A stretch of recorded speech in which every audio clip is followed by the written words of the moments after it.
378 atau 372 dan apa tindak pidananya, dan mari kita bandingkan dengan pasal 170.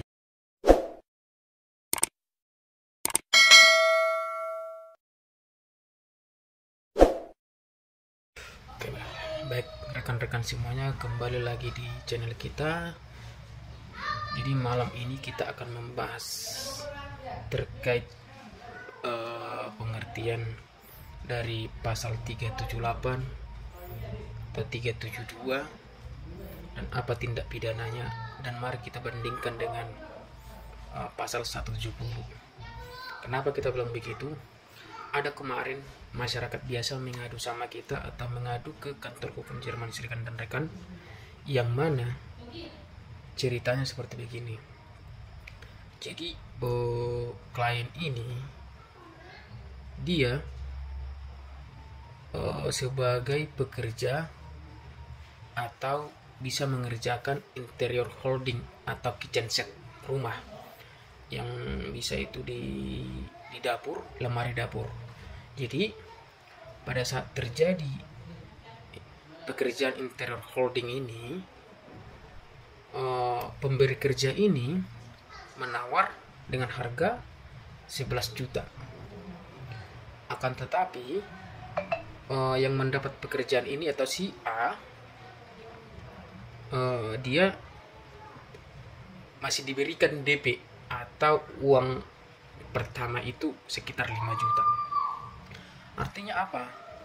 Masih belum penuh diberikan hak 11, yang dari total 11 juta tadi masih diberi DP atau diberikan uang pertama 5 juta, berarti masih ada kurang 11 juta. Nah, yang terjadi setelah ada pekerjaan ini ada beberapa hampir 3 bulan 4 bulan mungkin, atau belum dikerjakan, artinya belum selesai. Jadi yang punya rumah atau yang memberi kerja ini, interior holding ini, meminta atau melapor ke kepolisian. Akan tetapi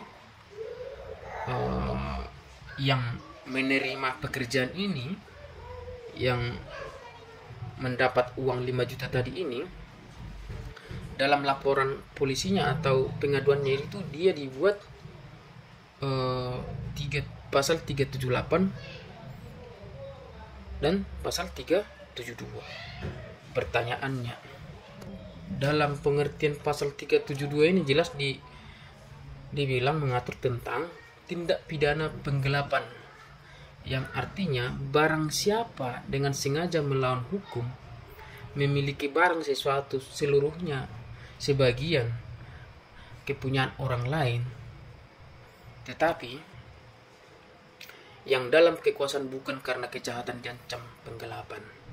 Nah, kita simak lagi pengertian di pasal 378. Pasal 378 ini mengatur tentang tindak pidana penipuan, yang mana menggunakan nama palsu atau keadaan palsu, menggunakan tipu muslihat, menggunakan rangkaian kebohongan, membujuk lagi orang lain, menyerahkan barang, memberikan hutang. Nah, jadi dalam pasal ini harusnya seperti yang kita bilang tadi, ada pemberi kerja dengan pekerjaan interior holding dengan total pekerjaan ini 11 juta. Akan tetapi masih diberikan DP 5 juta. Nah, jadi ternyata dalam posisi perkara ini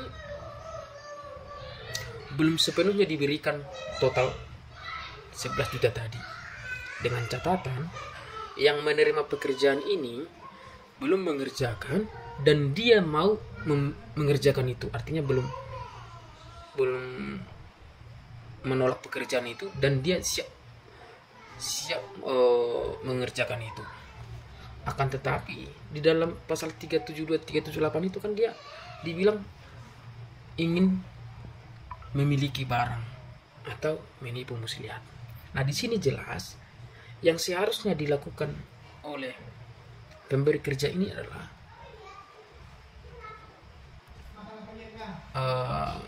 tindak pidana perkara ini jelas ini adalah perkara perdata karena ada hubungan perjanjian atau ada pemberian sebagian atau sejumlah uang.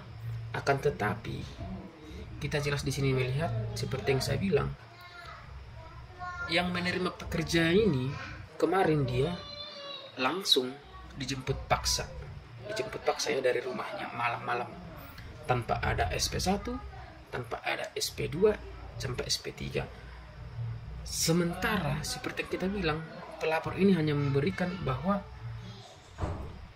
dia meminta dia untuk mengerjakan pekerjaan interholding dengan total 11 juta. Akan tetapi yang masih diberikan masih 5 juta. Sementara yang seperti yang saya bilang,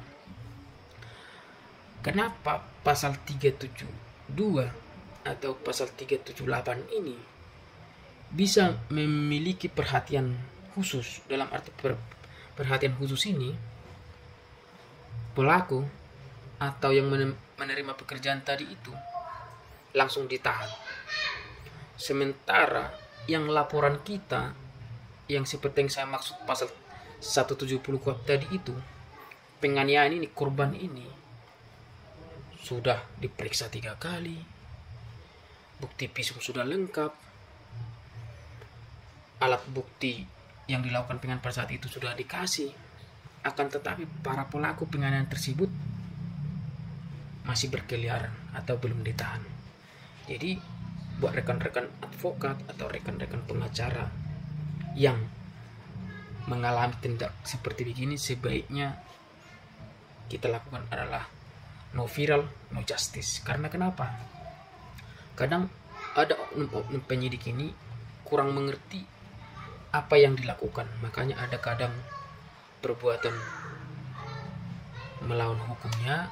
Artinya melawan hukum itu dia seperti yang saya bilang tadi, ada pasal 372, 378 itu dia langsung ditahan. Seharusnya dia dipanggil dulu. Karena ini adalah yang tadi yang seperti yang saya bilang ini, sifatnya ini harusnya perkara perdata, tidak menunjuk langsung perkara pidana. Karena di sini dari perdata inilah kita tahu nanti niatnya dipidana. Sementara di pasal 170 KUHP dari jelas pelakunya sudah kita laporkan dan kita kenal orang dan kita tahu. Yang kedua, saksi lengkap. Yang ketiga, alat bukti, visum dan baju sudah kita serahkan semua. Akan tetapi pelaku 170 belum ditahan, sementara yang pelaku pekerjaan tadi yang saya bilang dia masih mendapat 5 juta, masih uang awalnya itu sudah langsung ditahan. Jadi kadang kita melihat penyidik atau hukum di kita ini bisa dibilang tumpul ke atas, tajam ke bawah. Oke, sekian dulu penjelasan saya dari kantor hukum Jerman Siregar dan rekan. Jika ada pertanyaan dan komentar bisa ditulis di kolom komentar. Dan untuk mengetahui perkembangan channel ini, like, komen, dan bagikan sebanyak-banyaknya. Oke guys, sekian dan terima kasih.